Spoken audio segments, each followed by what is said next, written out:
Welcome to another great episode right here on IT Pro TV. I'm your host, Ronnie Wong, and today we're going to be taking a look at PMP, the Project Management Professional.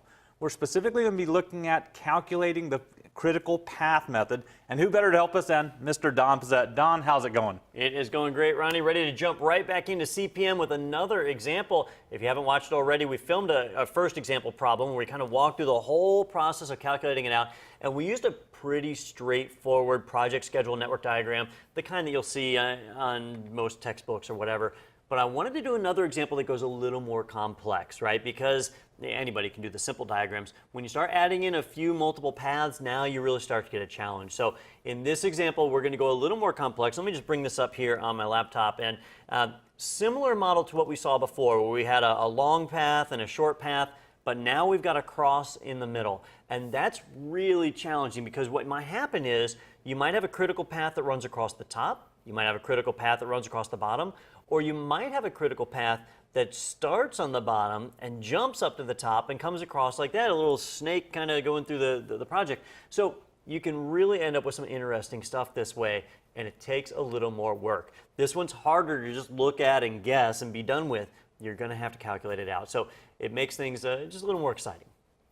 All right, so what I want to do is run through this one, and I've just blanked everything out except for the task name and the duration, because normally when we're doing the planning phase of a project, this is all we have at this point. And so we start calculating things out to figure out how long our project's going to take and where we have float. All right. The only difference here is we just have to pay attention to a few extra dependencies that might be in place, like here on task G and over on task I. So we'll watch out for those. But I'm going to start right at the very beginning with task A, and we'll just start filling this out. Now, remember, when you look at these boxes, what these fields align to are the early start and the early finish, the late start, and the late finish, right? And so I'm starting with the early start and the early finish. We're just going to plan the earlies all the way across, and then we'll come back and do the lates on the reverse pass. So on our forward pass, it's all about earlies. This is a 1 day duration, so I'm going to come in here and just say that's 1 day. And if it's 1 day, then it's going to finish on 1 day. And remember from the first example, I like to think of these as dates, right? So if this starts on January 1st, it's going to finish on January 1st because it's a 1 day duration. All right. Now, task 1 then branches out to task E and task B, right? So it branches out to these two. And if task A can't finish until the 1st, these guys can't start until the 2nd, right? The next day. So I'm going to come in and populate the early starts of these two guys with the 2nd. From there, I can now start to plot out each of these separately if I want, right? So I'll go up here to the top, and I'll start to plan this one, right? So we've got task E starting on the 2nd. It's a 1 day duration, so it'll finish on the 2nd. And if it's done on January 2nd, that means task F can start on January 3rd. And it's a 1 day duration, so it can start, or it can finish on the 3rd. And then that means that G can get started on the 3rd, right? Well, I'm not sure. Oh, wait, I shouldn't have said the 3rd. I should have said the 4th, right? So if task F finishes January 3rd, task G should be able to start January 4th. It should, except I do have this other dependency down here, right? It's dependent on task C, and I don't know when task C is going to finish yet. So I'm going to have to stop working the top path and go down and work the bottom path. I got to work these two guys down here to figure out when task G can start. So I'm going to have to create a little interruption there. That's the complexity we have with more than one path. So I'll just go down here to B, and with B, we've got, it can start on January 2nd. It's a 2 day duration, so that means it'll finish on January 3rd, right? It takes January 2nd and January 3rd, 2 days. That means that task C can start on January 4th, and it takes 2 days, so it'll finish on January 5th, right? So now we're up to January 5th, and now I can come up here and I can look at task G. Notice that task F finished on January 3rd, but task C didn't finish until January 5th. So that means that task G cannot start until January 6th. The earliest it can start is January 6th because it's having to wait on that other task. Now, if it starts on January 6th and it's a 3 day duration, that means it'll finish on January 8th, right? The 6th, the 7th, and the 8th. And then we can continue to move on. Task H can start on the 9th, and it is a 3 day duration, so it'll finish on the 11th. And then that brings me down to I, but I can't calculate I because it also has another dependency. So I'm done with my top path, right? So I've got my early starts and early finishes all the way across the top path. Now I need to jump down here and finish off the bottom path. And I'm already most of the way on that, right? Because we had to do B and C a minute ago. So if I take a look at D, well, if task C doesn't finish until the 5th, that means that task D can't start until the 6th. And it's a 5-day duration, so it's going to finish on the 10th. And again, I know what you're thinking, 10 minus 6 is only 4, right? But remember, these are dates, so it's the 6th, 7th, 8th, 9th, 10th, 5 days. So it's going to finish on the 10th. Now I know that D is going to finish on the 10th, and H is going to finish on the 11th. So for task I, it can't start on the 11th when this guy down here is done because it's got to wait for H to finish also, so it's going to start on the 12th. And it's a 1-day duration, so it's going to finish on the 12th. And so I'll just come and populate that in there. And now I've got my forward pass. I've got my early starts and early finishes all the way across the board, and I've got that kind of mapped out. All right. Now, if all we need to do is to figure out float, you can actually spot some of the float right now, right? Anywhere that you see gaps, you're going to have float. But there's some spots that don't quite show up that way. And so we may need to go and continue to figure out other things. If you're looking for free float, you can find it right here with just the early starts being mapped out and early finishes. But if we want to find just regular float, we need to calculate our late starts and late finishes also. So we're going to have to do our reverse pass and figure out all the late information, right? So I'll start and just run it backwards, right? We'll start over here on I, and we're going to take where it's the latest it can finish is the 12th, right? I got to finish at the same time as the early finish if I want it to be on that schedule. And if it's 1-day duration, that means it's got to late start on the 12th, right? No variation there. And we expect to see that anytime you have 0 float, right? 12 minus 12 is 0. That's what I get. All right, now I can take that back to the other guys. If I want this one to have a late start of the 12th, that means the late finish for the tasks before it has to be the 11th. So I'll take task H and make its late finish the 11th. And I'll take task D and make its late finish the 11th. Then we can start calculating these out beyond it. Well, it does get a little challenging because of our more than one path kind of scenario that we've got. So let's go and start working these out. I'll start up here at the top. So if I want this one to late finish on the 11th, then the latest it can start, it's a 3-day duration, so the latest it can start is going to be the 9th, right? So I take January 11th and I roll it back 3 days to January 9th. That's the latest it can start. And if that's when it needs to start, that's the latest it can start, that means the latest that G can finish is going to be the 8th, all right? And if it's a 3-day duration, that means the latest it can start is going to be the 6th.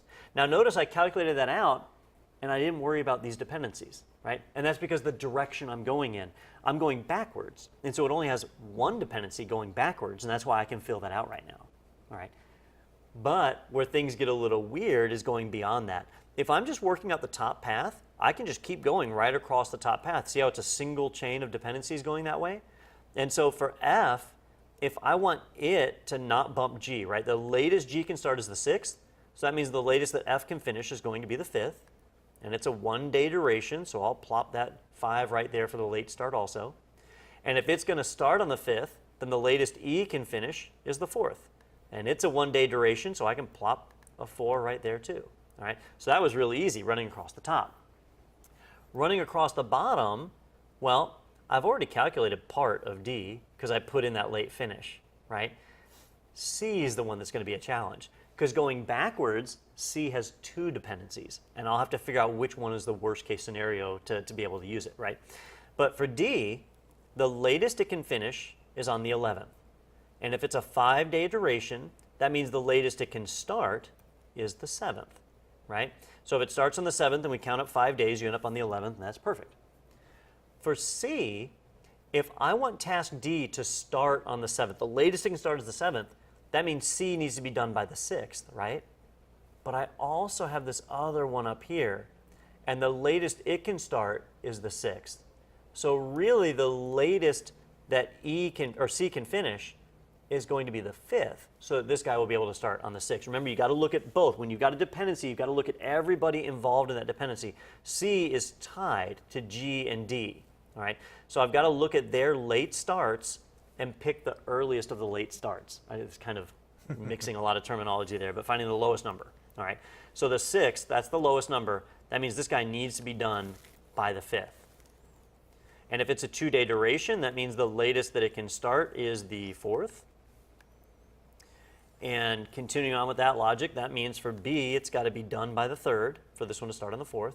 And it's a 2-day duration, so the 2nd is when it's going to need to start. And then that brings us all the way back to our original task, which if task B has a late start of day 2, and task E has a late start of day 4, I've got to pick the lowest number, day 2, and that means that task A needs to be wrapped up by day 1 in order for task B to happen on day 2. And if it's a 1-day duration and it's got to finish on day 1, that means it's got to start on day 1, and that's mapped out. All right. So now we've filled out our values and we've taken into account that extra path that we have in there, right? Definitely something we got to keep an eye out for. Easy to overlook. Now that's done, we can go through and calculate our float, and our float's going to be a little bit weird here because of how this path is laid out. On my first and my last activity, I pretty much know those are going to be zeros, right? So nothing too exciting there. Then I just run through subtracting my early start from the late start, or subtracting my early finish from the late finish. So the formula actually reads like late finish minus early finish, or late start minus early start. So 4 minus 2 is 2, right? And that's the same for both of these. 5 minus 3 is, well, 2, and it's the same for both of these. Then I've got 6 minus 6, or 8 minus 8, so that's going to be 0. And notice over here, like, even though I don't show a giant gap between these, right? The early start, early finish, whatever, there's not a giant gap. You still end up with float. That's something that can kind of be misleading sometimes. 9 minus 9 or 11 minus 11 are both going to be 0. And there's my top path. And now let's go down to the bottom path. 2 minus 2 or 3 minus 3 are going to be 0. 4 minus 4 or 5 minus 5 are 0. And then 7 minus 6 or 11 minus 10 are both 1. All right, so what we end up with is something kind of interesting, right? In our previous example, which was a pretty simple one, the float was really all along one path. But here I've got float in more than one path because I've got more than one path. So when you have 3 or more paths, you can end up with kind of divisions like this. And that's what I see is I've got float of 2 here, float of 2 here, float of 1 down here. But all I have to do is look for the path that's all zeros, and there's my critical path, right? So starting here at A, I've got 0, B is 0, C is 0, G is 0, H is 0, I is 0. So the critical path kind of winds through this topology, and I could probably redraw this and make it where it didn't wind, but the way that it's drawn, it looks like that, right? So E and F are non-critical tasks, and D is a non-critical task, and so they all have float. And remember what I said at the end of the last example was float is nice, free float is better. So here's where I need to go and start looking for gaps to identify anywhere that we have free float.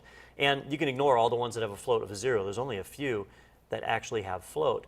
And what I'm looking for is anywhere the early start, the early finish has a gap with the early start of the next one. Or you could do the lates also, it would be the same.